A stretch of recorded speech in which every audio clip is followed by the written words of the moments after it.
TVB, Digital Fast.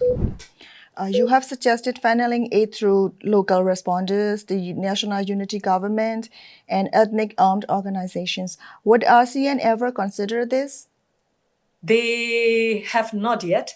And will they consider? I'm not so sure. But I think as the advocate like us, we need to keep advocating to them. We need to keep telling them because they don't live in the shoes of our people, which of course, like we know that, we see that, but it is our responsibility to keep bringing the ground realities to their face, to their ears, so that they can hear and they can also see the ground reality and see that if they don't consider this approach, like if they don't consider supporting directly to the frontline humanitarian responders through the border channels, there is no other way. There is absolutely no other way because the junta will never allow them to do that, right? So I think I really hope that they will take the political courage, and I also hope that they will use all other instruments that they have themselves already adopted and pledged within the ASEAN. You see, like ASEAN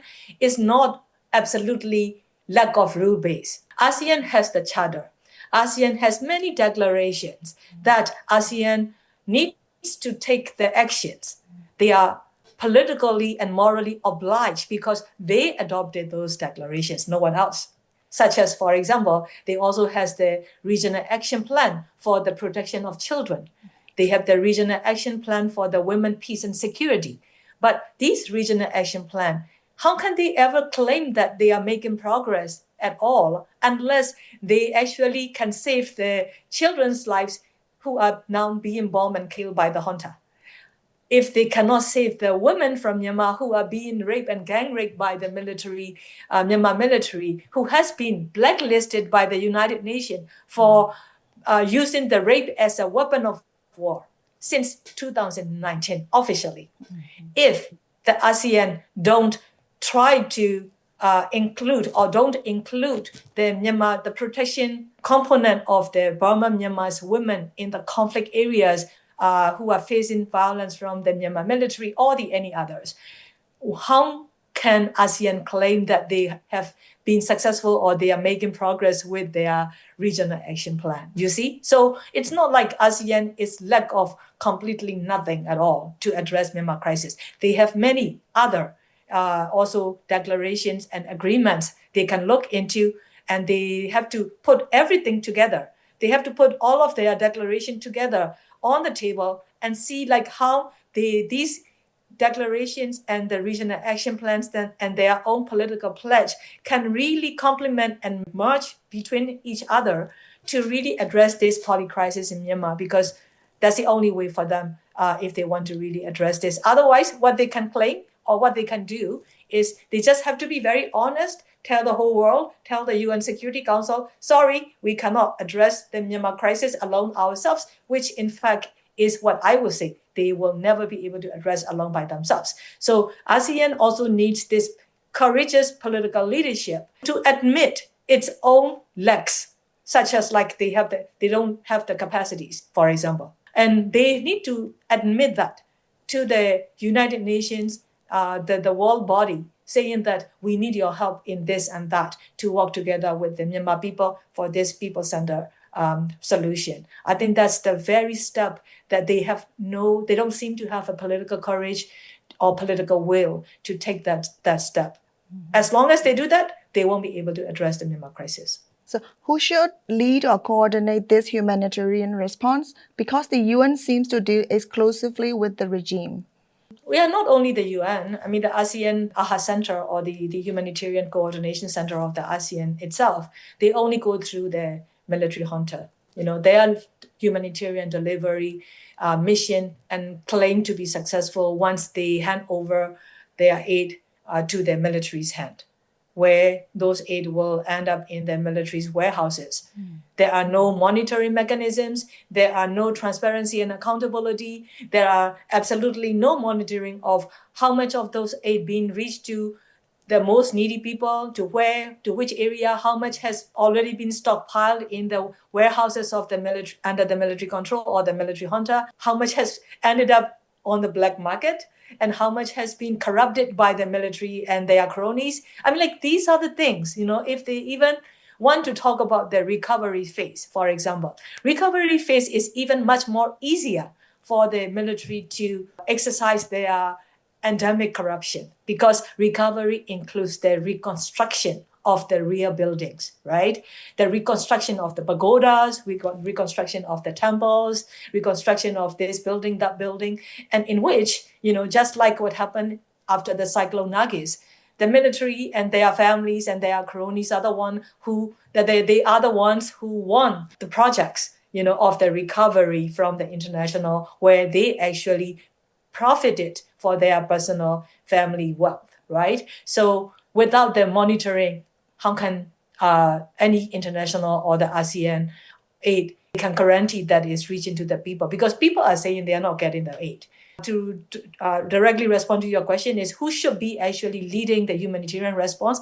It should be the people of Myanmar and their legitimate representatives like the NUG and the EROs. We've been doing ourselves already without their help. They only need just one step, just take one more step. It's just join us, because we are leading ourselves already anyway, regardless of their help or not. I think, like, if they join us, then we can be all successfully accomplishing our missions, which is to address the very needs of the vulnerable population in Myanmar. Mm-hmm. What's your response to the regime-planned elections announced to begin in December? How would this affect the aid response? First of all, I think the world need to understand this, which of course we have been also now. This is message we have been given to the ASEAN, including to the ASEAN Special Envoy as well, is we need to understand, first of all, even under their own military constitution of 2008, this military junta led by Myanmar is illegal. How they declared the state of emergency on February 1st of 2021 is not in line with even their own constitution. That's the very reason we always tell the whole world this is illegal military junta, illegitimate. And therefore, they have no legality or legitimacy to hold anything called election. So that's the first thing. So that's the legality side of my response to what the military said. They claim that they are going to hold this election, right? But then you will see there are those within the country who will jump on the wagon of the military's planned sham election, and they will carry on with that wagon to continue their politics. Yeah. Unfortunately, it is also very worrying, and also it's really sad to see that kind of developments is coming to be a trend again.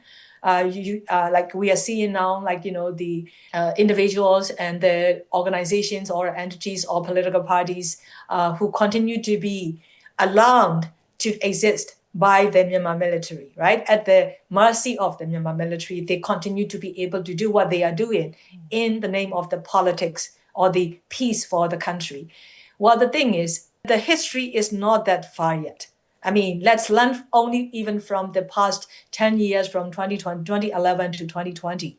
We should be very clear that 2008 Constitution will only provide supreme power to the military to stay in politics forever. So right now, what I'm hearing is some of the non-military or the military hunters proxies or military hunters affiliates, or sort of like, who will join the military's sham election wagon, are saying that, we're going to participate in the election.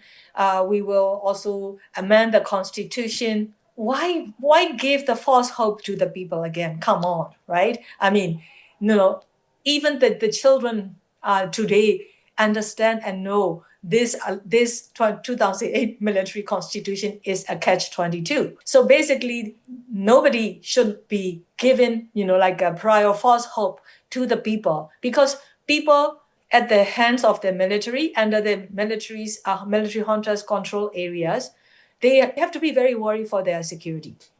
If they stay at home, not give the vote, what will military will do to them, right? So they have to show up, they have to give the vote. Otherwise, there will be the Busoti or the others will come with the guns. So what are they going to do? So now the other political, like pro-military junta political people need to be very careful that they don't give the false hope or they don't actually try to coerce the people with both the incentives and the pressure to join or to give the hopes. It's very dangerous because the military junta also allow the political parties to hold the arms, right?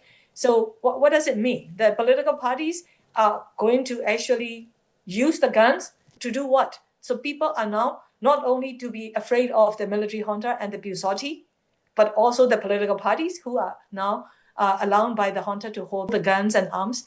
It's very unrealistic, but also it's politically, I would say, where are the lessons learned? My suggestion also will be to those particularly who are kind of like trying to jump on the wagon rather than who have been with the military forever in the past. I mean, those who have been with the military forever in the past will continue to be forever with the military in the past, right? Because that's where they get all the benefits. But some of them are still they are sitting on the fence and try to see whether they should jump on the revolution side or they will jump onto the military junta's ground. And I think they need to be the one to make a very politically and morally conscious judgment and decision. Because our young generations, thousands and thousands of lives have been sacrificed immensely for the real change so that the future generations will not have to be under the military operation anymore. So why the older generation who were not successful yet in the past still want to go back to the same old book and continue to be the old wine, but probably in the new name and the new bottle of the military junta created, like that will be created from this sham election and go back to the same old thing under the military and supporting the military to continue to stay in power. Why would they do that? They don't have to. My worry is more with those who are sitting on the fence at the moment, not able to judge. I will not tell them jump onto the revolution side because they need to make their own political conscious decision.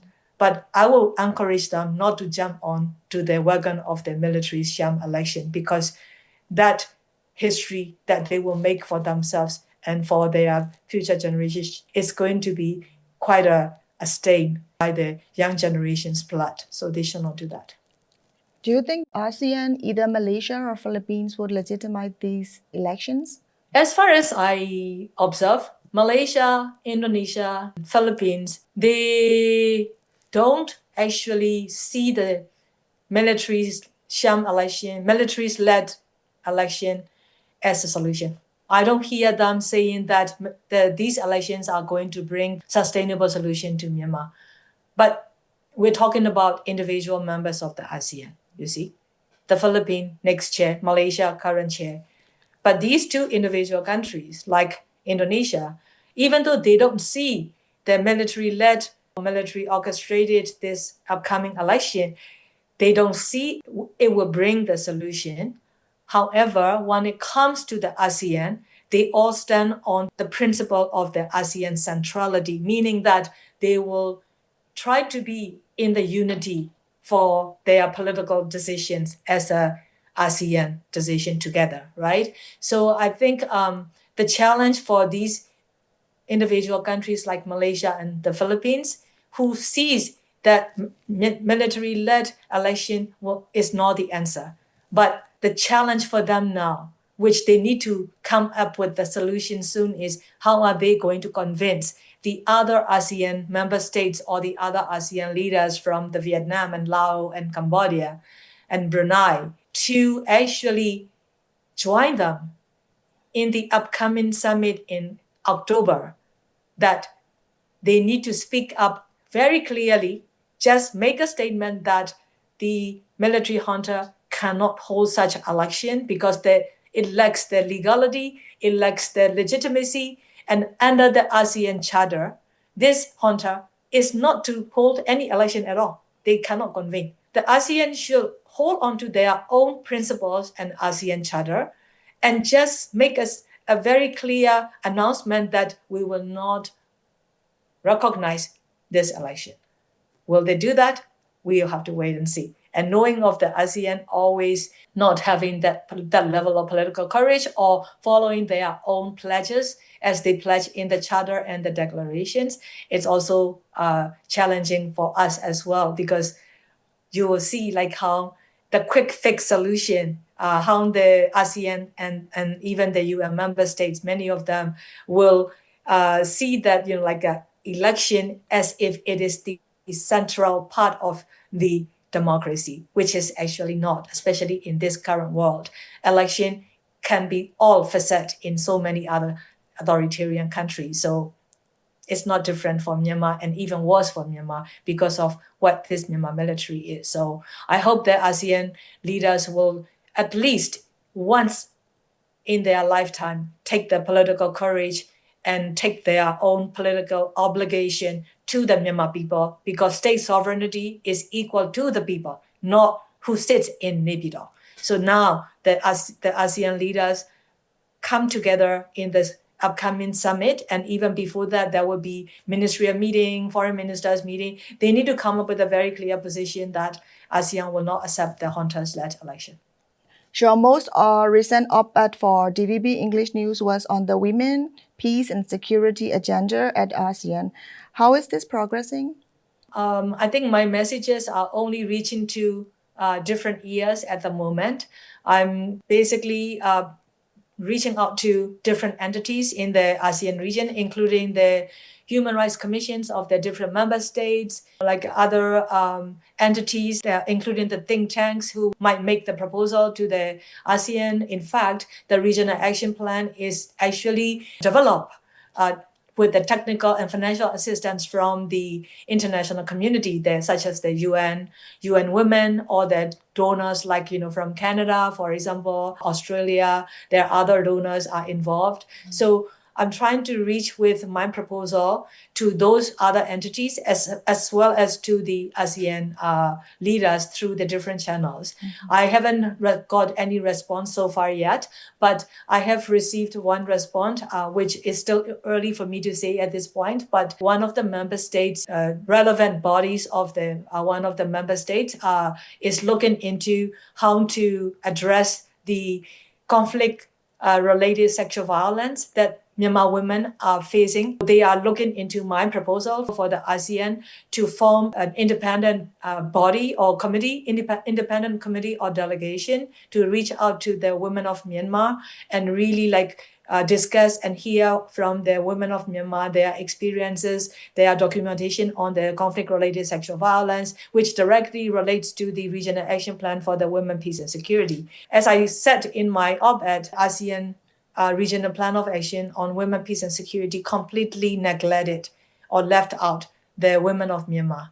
But there is still a time, right? Because they just adopted in 2022. So now is the time that they can actually reach out to the Myanmar women and integrate their concerns, their voices, their recommendations, and develop the action plan together, because that's the only way for them to also claim any success. And UN Women play a major role. So I hope that UN Women also has received my messages, that they will actually consider into the more pragmatic approach rather than just read it and leave it there, because at the end, it is about their own work and their own credibility and dignity. Because the reality is, for us as women of Burma, Myanmar, we have been addressing the crisis, including the conflict-related sexual violence, gender-based violence, sexual violence. We have been addressing ourselves for many years already. But if they leave us out, then they are the one who will actually lose their own credibility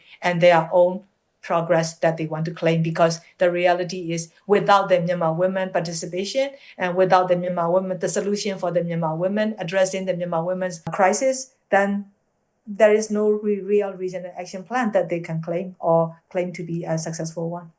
What concrete steps do you think ASEAN should take to restore credibility and support the people of Myanmar? I think the first thing is Malaysia chair the Prime Minister took the very first step already, which is meeting with the NUG Prime Minister. But it's already almost 3 months now. And in October, there will be a summit where the ASEAN will need to make another year decision for Myanmar crisis, right? So the most concrete and pragmatic steps that Malaysia as the chair, the Prime Minister and Special Envoy himself and his office can do is in the coming 2-3 months time, really dedicated for a series of formal engagement and consultation with the NUG and EROs together is not about, like, let's stop hearing from us. We have told them both privately and publicly way too much already of what we've been doing already. They don't need to hear more from us of what we need or what we want them to do. Now the next step is what they can do that we want to hear, right? So I think this dialogue between the ASEAN and the legitimate stakeholders of Burma, Myanmar needs to be in the pragmatic consultation to see either within 5-point consensus or beyond 5-point consensus, because some of the issues are beyond 5-point consensus. Yeah. So they need to really sit together and put on the table and map out where the current situation, the crisis, the people's efforts of the federal democracy building blocks, and then what is the real needs to take the next step so that the people can really achieve their goal of dismantling this Myanmar military and build the federal democracy, and where the ASEAN can really give the political, technical, and other, like including the financial humanitarian support. And one thing that they can concretely do also is they need to stop the military bombing.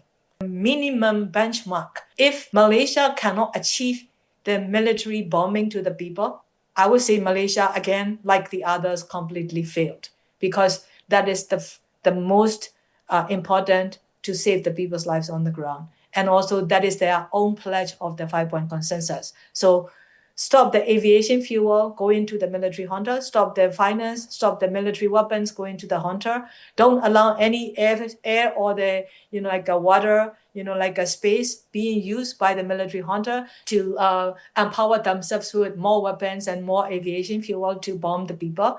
So if the ASEAN can really do that, I think that is where they can actually say that they have made the real concrete progress. As we wrap up, is there any message you would like to give to the people of Myanmar? To the people of Myanmar, I would say that this time has, especially 2025, has become far worse for the people who have to face the military oppression, violence, as well as the natural disaster in the revolutionary liberated areas. Also, there are this humanitarian crisis, lack of economic opportunities or the job opportunities, like forced conscription, running away from that is another huge burden for the people. And then there is also education, right? Because so many of the people's basic needs for daily life has been deprived because of this military's violence. So 2025 become even worse because of the earthquake and the post-earthquake problems. Would like to say that for those of us who are not in the country with them on the ground, we are not physically with them, but we are with them. We have tried the best we could to bring the aid to them even before the junta is bringing to them. We have been doing that. So stay strong, hold on to each other. Let's not give up. Let's not give in to this junta, because the sacrifice of the young generations, their children, their grandchildren, in the last 4 years, they have made immense sacrifice for the real change that we, our generation and our generation before our generations, have already suffered way too much already, that we were not able to topple this military. But now, young generation has been almost at the tipping point of trying to, with their efforts, at the tipping point of bringing down this military. They are almost winning. They still have to go farther, but they are winning.